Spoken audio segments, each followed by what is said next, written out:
Sarah Martinez stood in front of her bathroom mirror at 6:30 a.m., staring at a face she barely recognized anymore.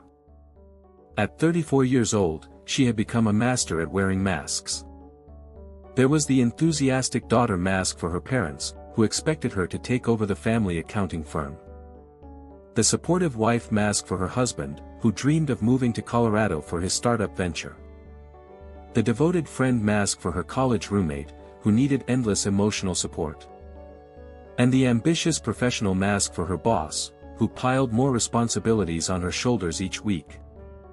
But beneath all these masks was a woman who had forgotten her own face entirely. That morning was different, though. Sarah had woken up with a crushing weight on her chest, and for the first time in years, she couldn't push it away. She had spent the previous evening helping her friend draft a business proposal for a bakery, the kind of creative venture Sarah herself had once dreamed about. As she typed enthusiastic suggestions for someone else's passion, something inside her had cracked. She realized she couldn't remember the last time she had done something purely for herself, something that made her heart race with excitement rather than obligation. The breaking point came during breakfast when her husband casually mentioned they should start packing for Colorado. Her parents had called the night before, reminding her that the firm needed her decision about the partnership. Her sister had texted, asking if Sarah could babysit all weekend because she deserved a break.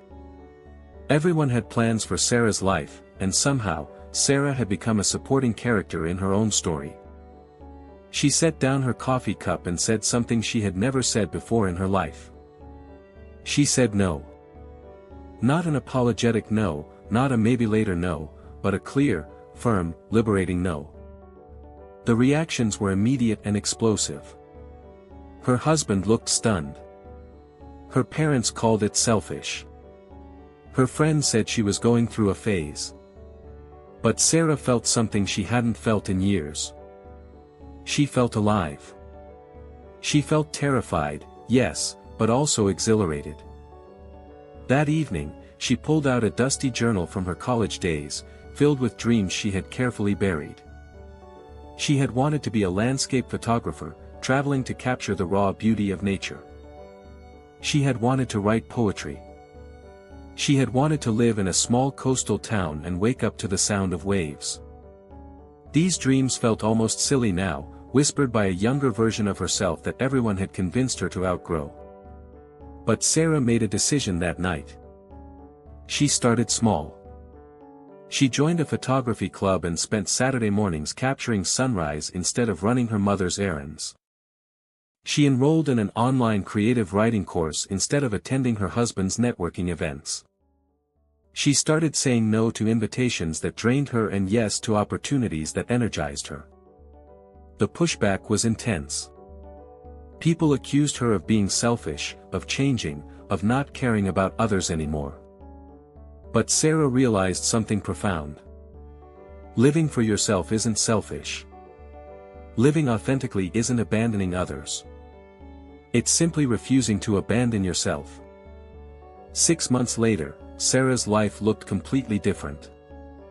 She had left the accounting firm and started freelancing, which gave her flexibility to pursue photography.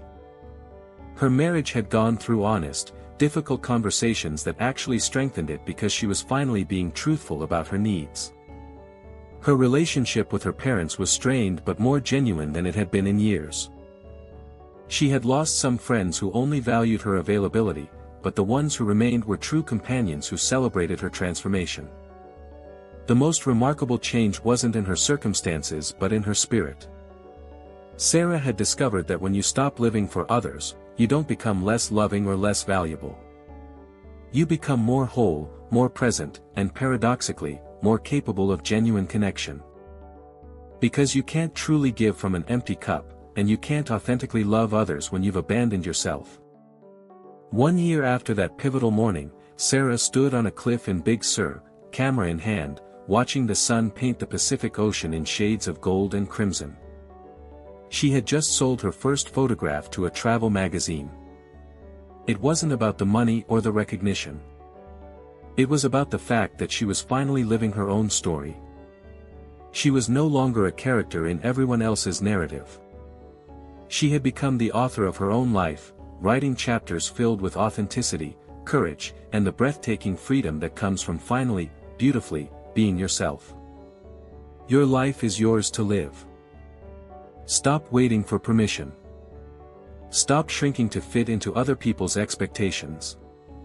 The world needs your authentic self, not your exhausted shadow.